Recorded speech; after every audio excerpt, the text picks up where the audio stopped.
Assalamualaikum warahmatullahi wabarakatuh. Selamat pagi, salam sejahtera untuk kita semua. Kali ini kita belajar geografi kelas 11, KD Indonesia sebagai poros maritim dunia. Sub KD-nya adalah karakteristik wilayah Indonesia. Wilayah Indonesia secara garis besar dibagi menjadi dua ya. Ini ya, daratan dan lautan. Sekarang kita akan membahas yang wilayah daratan dahulu. Bagaimana wilayah daratan Indonesia itu terbentuk? Ternyata ada faktor pembentuk wilayah Indonesia yang daratan. Yang pertama adalah letak geologis dan yang kedua adalah letak geomorfologis. Letak geologis itu ada dua, yaitu Indonesia pertemuan tiga lempeng dunia dan juga pertemuan tiga jalur pegunungan dunia. Sedangkan letak geomorfologis itu maknanya adalah kondisi relief atau tinggi rendahnya permukaan bumi di Indonesia itu sangat ekstrim, bervariasi dan beragam, mulai dari pegunungan tinggi sampai dataran pantai. Kita memulai dari membahas lebih detail dari letak geologis yang lempeng ya, bahwa perlu kalian ketahui Indonesia adalah pertemuan tiga lempeng bumi. Dari 6 lempeng bumi, 3 lempeng bertemu di Indonesia. Ini adalah lempeng Eurasia, yang ini lempeng India Australia, dan yang ini adalah lempeng Pasifik. Ini sub lempeng Pasifik, yaitu lempeng Laut Filipina. Ketiga lempeng bukan hanya bertemu di Indonesia, berjalan berpapasan, beriringan, tetapi ketiga lempeng bertemu di Indonesia itu dengan cara bertumbukan atau bertabrakan atau subduksi, sehingga pada bidang pertemuan lempeng banyak dijumpai jalur-jalur patahan, sehingga Indonesia sering terjadi gempa bumi. Itu yang lempeng. Lalu bagaimana pertemuan jalur pegunungan dunia? Ternyata Indonesia juga pertemuan jalur pegunungan dunia, mulai dari yang pertama Sirkum Mediterania, mulai dari pegunungan Atlas memanjang, pegunungan Alpen Eropa, Kaukasus, pegunungan Himalaya sampai masuk Indonesia. Nanti di Indonesia ini pecah menjadi dua jalur, yang Sirkum Mediterania.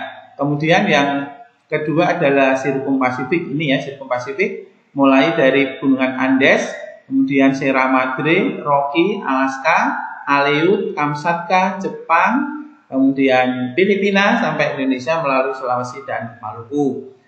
Yang ketiga, pegunungan Sirkum Australia Timur, mulai dari Australia dan Selandia Baru, kemudian bertemu di Papua dan masuk Indonesia di Maluku. Jadi 3 jalur pegunungan dunia ini ketemu di Indonesia. Kita perjelas lagi ya yang di wilayah Indonesia biar kalian juga paham. Nah, ini 3 jalur pegunungan dunia, Sirkum Mediterania tadi saya katakan sampai Indonesia itu pecah menjadi 2 jalur ya. Jalur yang dalam Sumatera, Jawa, Bali, Nusa Tenggara sampai Maluku ini aktif, sifatnya vulkanis. Yang luar ini melalui pulau kecil Simeulu, Nias, kemudian Mentawai, Enggano di selatan Pulau Jawa, muncul lagi di timur sampai ke Maluku juga. Sifatnya yang luar adalah non vulkanis atau tidak aktif. Yang jalur Sirkum Pasifik melintasi Filipina masuk Indonesia lewat Sulawesi dan Maluku. Demikian juga yang Sirkum Australia, setelah dari Australia, Papua sampai ke Maluku. Ketemu dari 3 jalur pegunungan dunia itu ketemunya di Maluku. Akibatnya Indonesia itu banyak atau sering terjadi gunung meletus.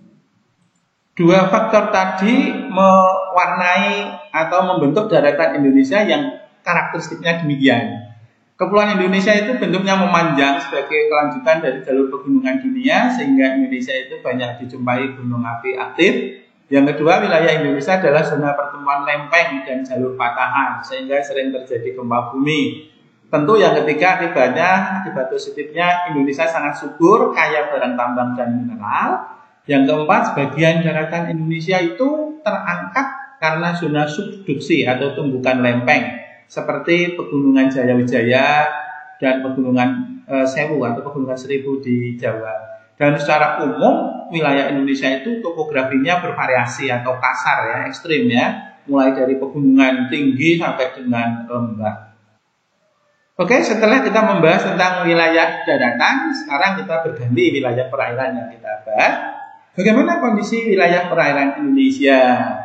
Nah, inilah kondisi wilayah perairan Indonesia yang kalau kita lihat dari reliefnya atau topografinya, wilayah perairan Indonesia dibagi menjadi dua. Yang pertama laut dangkal dan yang kedua itu laut dalam. Laut dangkal Indonesia itu ada dua. Yang pertama dangkalan Sunda dan yang kedua ini dangkalan Sahul. Baik ya, kita mulai dari yang dangkalan Sunda ya. Dangkalan Sunda, di mana dangkalan Sunda? Nah, ini Indonesia Barat. Ini dangkalan Sunda. Adalah dangkalan yang terluas di dunia. 1,8 juta kilometer persegi. Menyatukan Jawa, Sumatera, Kalimantan dengan bersatu dengan daratan Asia pada zaman dahulu ya. Dan meliputi sekarang sudah menjadi laut, antara lain Laut Jawa, ini Selat Karimata, Selat Malaka, dan Laut Cina Selatan. Bahkan di dasar laut itu oleh satelit masih terlihat alur-alur sungai ya, Sungai Koba ya di dasar Laut Jawa dan Laut Cina Selatan. Yang di dasar Laut Jawa ini mengalirnya muaranya di Laut Flores, yang di Laut Cina Selatan muaranya di sebelah timur Vietnam atau di sebelah utara Kalimantan. Kemudian yang dangkalan Sahul itu di Indonesia Timur, yang dangkalan Sahul ya di Indonesia Timur. Itu luasnya 1,5 juta kilometer persegi, menyatukan Papua dengan Australia pada zaman dahulu. Antara lain di Laut Aru di sini, kemudian Laut Arapu secara keseluruhan, ini ada Teluk Carpentaria, Laut Timor gitu ya, ini dangkalan Sahul. Ini laut dangkal, dalaman dua laut ini, dangkalan ini tidak lebih dari 200 meter. Kemudian ke perairan laut dalam di Indonesia Tengah. Di Indonesia Tengah kondisinya adalah berupa laut dalam. Ini petanya ya. Ini Indonesia Tengah berbeda dengan Indonesia Timur yang dangkal, barat, dangkal. Indonesia Tengah laut dalam. Kedalamannya sekitar 1000 sampai 2000 meter, tetapi di beberapa tempat banyak dijumpai palung ya, palung laut dan lubuk. Kemudian yang kedua meliputi Laut Sulawesi, Selat Makassar, di sini Laut Maluku, Laut Banda, Laut Sawu, Laut Flores gitu. Kemudian karena kondisi laut dalam, maka Sulawesi, Maluku, Nusa Tenggara tidak pernah bersatu dengan Asia maupun Australia. Ini palung dan lubuk laut yang ada di Indonesia Tengah, mulai dari Palung Mindanao yang terdalam di dunia atau Palung Mariana 11.000 meter sampai Palung Jawa ya sebelah selatan Jawa. Palung Jawa atau Palung Sunda 7.000 meter. Nah, itulah adalah gambaran perairan di Indonesia. Tapi juga mesti ingat kalau menurut letak atau posisi sekitarnya perairan Indonesia itu juga ada yang disebut dengan laut, ada yang disebut dengan selat dan teluk. Nah, kalau ini sudah kalian pasti sering mendengarnya. Demikian materi karakteristik perairan darat dan laut di Indonesia. Terima kasih.